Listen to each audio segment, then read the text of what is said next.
Coming up on today's episode, we got the NFL Wildcard Weekend recap. And how about them Cowboys? Eagles falling, collapse. The Fins can't win in the cold. We're going to recap everything from this Wildcard Weekend. And also, Bill Belichick possibly in Atlanta? Like, who had the best performance in this past Wildcard Weekend as well? All that coming up.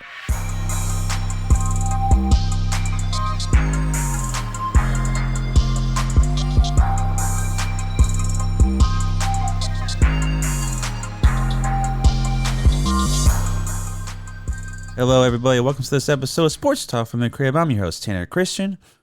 On today's episode, we got a lot for you. We're recapping all the NFL Wildcard Weekend. Cowboys lose. Dolphins get, basically frozen. Eagles' epic collapse continued. We had huge performances by rookie C.J. Stroud, did a phenomenal performance. And the Lions got their first playoff win since 1991. Congratulations to them. So we're going to get into all this stuff coming up on the show. But first here, if you're new, episodes are airing every Tuesday and Friday. It's available on all streaming platforms, as well as the website at sportstalkfromthecrib.com. So be sure to go ahead over there and check it out. And follow us on social media. We're at Feely Heat Entertainment. It's at Feely Heat ENT on Facebook, Instagram, YouTube, and X. All right, so let's go through the scores real quick. We're going to start off with the first topic. Texans defeated the Browns 45-14. Chiefs defeated the Dolphins 26-7. Packers annihilated the Cowboys 48-32. The Lions gets their first playoff win. They win 24-23 over the Rams. Bills took care of business over delayed. It got played on Monday, so we got 31-17 victory over the Steelers. And the Bucs just freaking Monday night just took out the Eagles by a final of 32-9. All right, first topic of the day. How about them Cowboys? They lose in epic fashion. We always want to pick our games. We're like, hey, maybe they could get one. Or it is just a mirage. It's going to be accidents waiting to happen.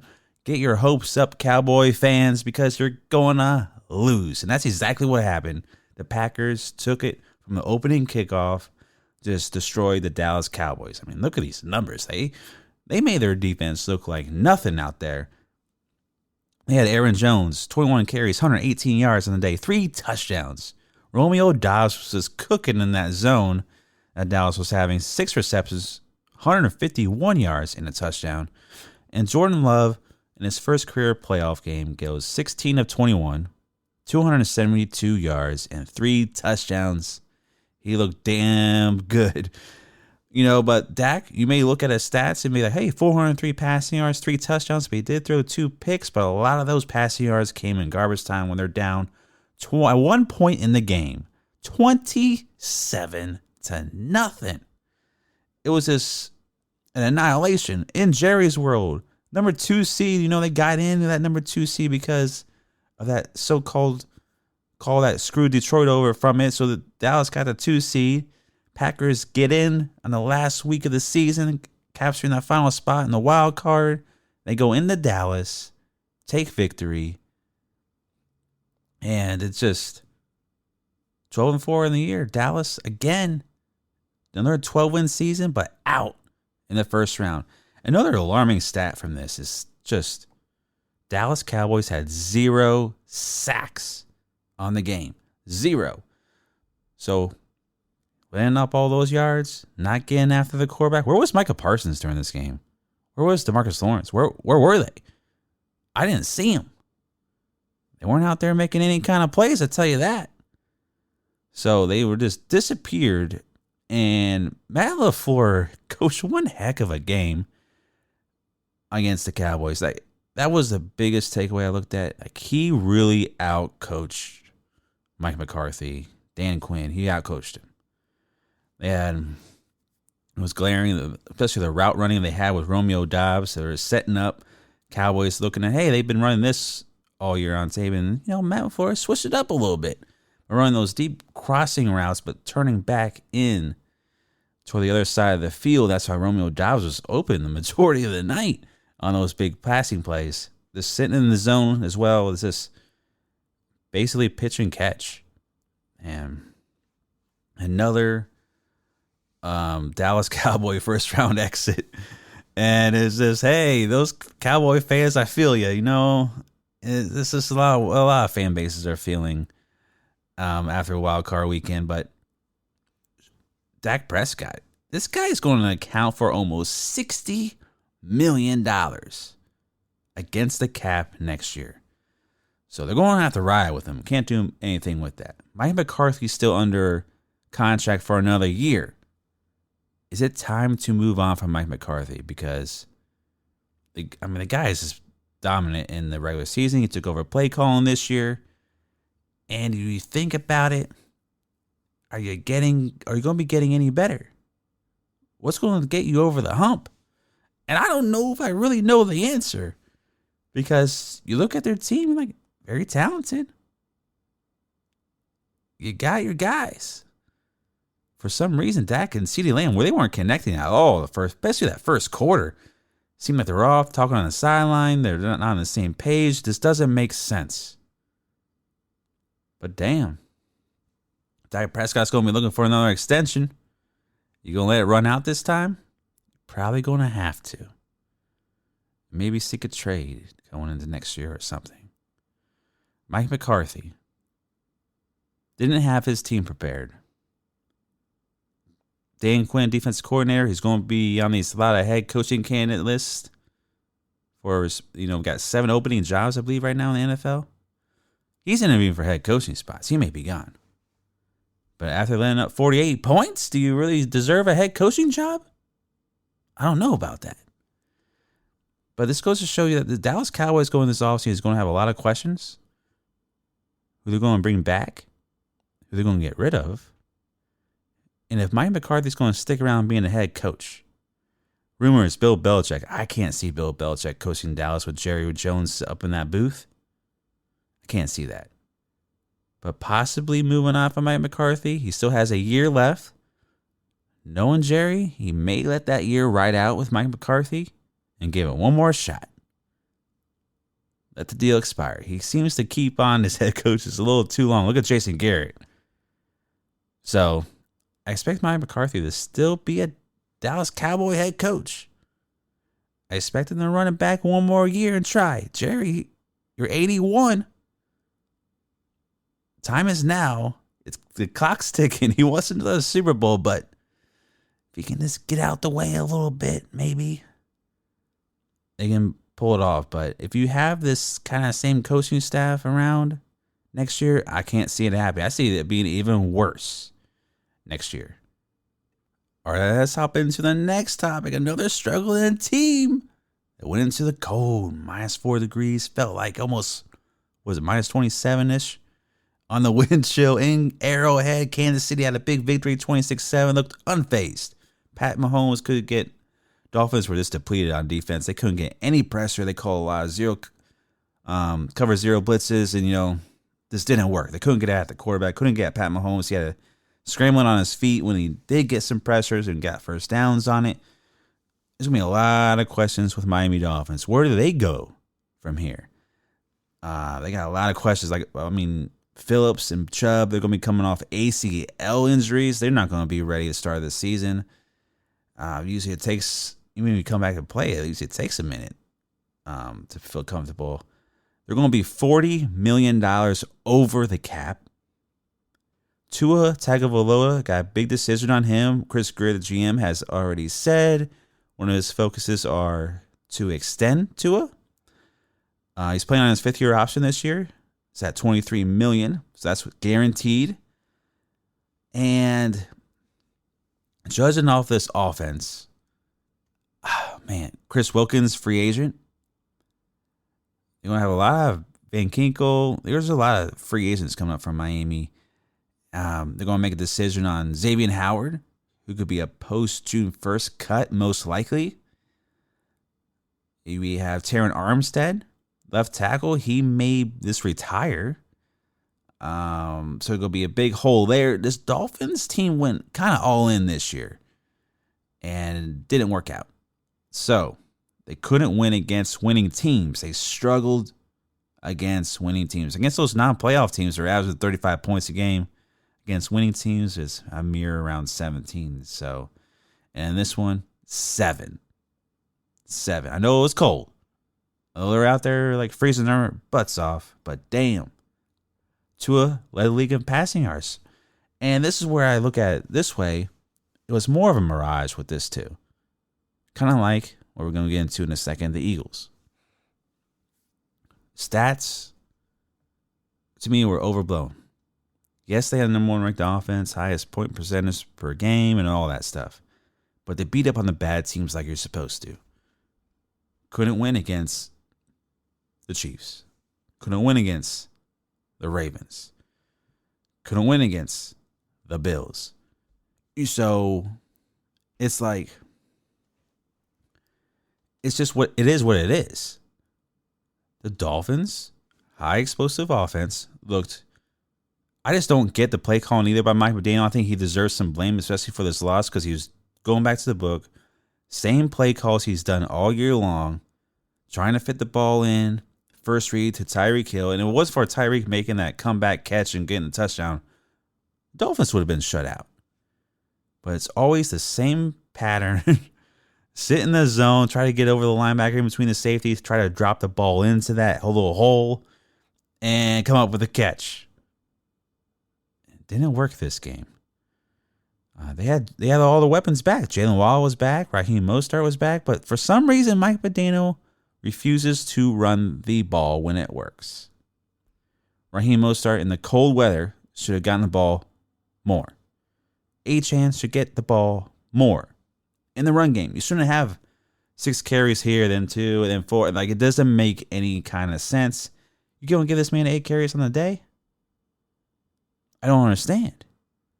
It's cold out. Hard to throw the ball. There's wind whipping around. It's hard to catch it. But we're going to pass the ball all the time because we want to, because it's my offense. There was no adjustments. The same kind of play calling, and it just hurt them. When you face these winning teams last month of the season, we saw that even against the Tennessee Titans and when they blew that 14-point lead with 2.5 minutes to go in the game. It cost them bitterly. Literally. They could have wrapped up the division, had a home playoff game, been facing the Steelers in the first round instead of the Chiefs in -4 degrees. It's their own doing. It's their own fault. This goes to tell you again, Miami Dolphin franchise, who hasn't won a playoff game since 2000. Was it 2000 or 2001? That's the last time they won a playoff game. It just goes to show here. They're just like the Cowboys. 20 plus years of mediocrity where you think you have a right team. You finally got it. The fans are up, excited. Players are excited. And then this happens. Again and again and again. And it's super unfortunate. Do I think Miami should extend Tua? That's going to be the biggest question going into the offseason.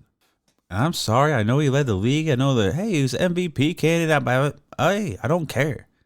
I don't think they should extend him. They shouldn't. If the Miami Dolphins extend Tua Tagovailoa, it's going to set them back another 4 or 5 years of mediocrity. It's going to be the same old Miami Dolphins. You can put all you want on that team with the salary cap, obligations that they have. This is not going to work. It's not going to be good. And you're going to tie up all your money into a mediocre quarterback who's just mid-level, can't get past his first read, can't extend any kind of plays at all, can't get out of the pocket and throw on the run like you want him to, and the risk of him getting injured is astronomical. Yes, this year he pretty much stayed healthy for all the games. Getting the ball out in 2 seconds, that was the goal. Fastest release in the quick read, boom. So he does have the opportunity to get sacked. I'm telling you, if Miami extends Tua, they're in a big hurt of trouble. It's going to cap their team. and they're just going to be staying right around mediocrity on the borderline of getting into the playoffs or not. And he's not the answer. He is not the answer in Miami. Chris Greer, Mike McDaniel, they all can come forward for him, lobby for him. But the truth is, it ain't going to happen. And I've always felt that way. I try to be a believer in him and see, but I'm sorry, I'm not going to pay somebody in excess of over 45 to 50 million a year to just not be able to win when it matters most and against the winning damn teams. I don't care what you could do against Carolina or the New York Giants or somebody. Beat Baltimore, beat Buffalo, beat the Jets next year. They'll be bouncing back. Beat these guys. And prove me wrong. Now let's get into another team that just fell off completely. That's the Philadelphia Eagles. Man, they got blown out. The Baker Mayfield put on a show, throw for over 300 yards to 3 touchdowns on them. This is the Eagles team that quit. They did not care. They had Matt Patricia all of a sudden call their defensive plays. Seeing last night's tackling, you obviously see maybe a couple of them cared about playing. They had Dallas Goedert even getting in Jalen Hurts' face. Jalen Hurts is sitting over. I don't know what he's doing on offense. I don't know what he was doing when he got that safety on him. I don't know what he's doing in terms of offense. But Brian Johnson, their offensive coordinator, should be gone. Defensive coordinator Matt Patricia started calling plays, should be gone. And quite frankly, Nick Sirianni, the head coach, should be gone as well. Because this is a team that started the season off 10-1. A lucky 10-1, kind of like last year. But ended up this year, they lose all those close games. They lost, 6 of their last 7 games, including this wild card playoff game? The Eagles? They just quit. I think Nick Sirianni's lost the locker room. With all the spazzing now on the sidelines this year, A.J. Brown, Jalen, Dallas Goedert, DeAndre Swift gets the ball the first 2 times of the game. Let's put it in perspective here. 2 carries, 12 yards, and then all of a sudden gets 2 carries the rest of the half. How you start off the game like that, try to send a message, and then, hey, I'm just going to not run the ball. What happened in one of the big-time victories earlier in the year? What did you do? You ran the ball 28 times with DeAndre Swift for 170-something yards, and this against the same Buccaneer team, but you decide not to run the ball at all. Even when the game is close, you just keep passing, calling pass plays. It doesn't make any sense. Receivers aren't getting open. Devontae Smith seemed like the only guy playing on offense. Bottom line is, this team quit, didn't give a damn, and they all should be fired. You don't really see a guy who went, 34-17 or 15 or something in 3 seasons so far as a head coach. But they let go of Doug Peterson a year after winning the Super Bowl. They let go of Andy Reid. I don't think they'd be too, concerned if they let go of Nick Sirianni, because you obviously got to make a change at offensive and defensive coordinator, because they lost them to the teams last year. Yeah, we know that's a flaw. But it was such a big flaw. Brian Johnson's over there coaching like he's, coaching freaking Rutgers or something. I don't know. That's the play calling he was doing. Doesn't make sense for an NFL club. So you got to make those 2 spots, and you're going to keep Nick Sirianni and do that? I don't know. Because this team falls this bad with him now. Imagine next year. Philly fans, I think they lost the fans. I think the Eagles have lost the fans because of this epic collapse. And that's even saying something even more. Definitely some kind of turmoil that's happening inside. And Lane Johnson, their star right tackle, went on a little epic little rant today. And that just seems to, this paint a picture of what this whole Eagles season's been like. And this epic collapse is just bad. But that's why I think the Eagles, they have to clean house and the coaching staff. They have to. All right, now can we talk about something good? Can we talk about what good stuff happened? How about those Houston Texans taking care of business against the Cleveland Browns? making Joe Flacco look like Joe Flacco again. Rookie head coach DeMeco Ryans. Rookie QB CJ Stroud. Guy goes 16 of 21, 274, 3 TDs. Nico Collins, that's been a heck of a connection. He had 6 catches, 96 yards, a touchdown. They will face the Ravens next week. That's a huge matchup. We're going to go over that in Friday's episode. That is one big-time matchup. Him going against Lamar Jackson and the Ravens, who have been waiting. So, how about CJ Stroud? Well, I mean, what a performance. At home, a lot of people will say, hey, Cleveland's going to win because Cleveland has the best shot at beating Baltimore. Texans were like underdogs, man. They went in there, picked Flacco off twice, ran it back for touchdowns.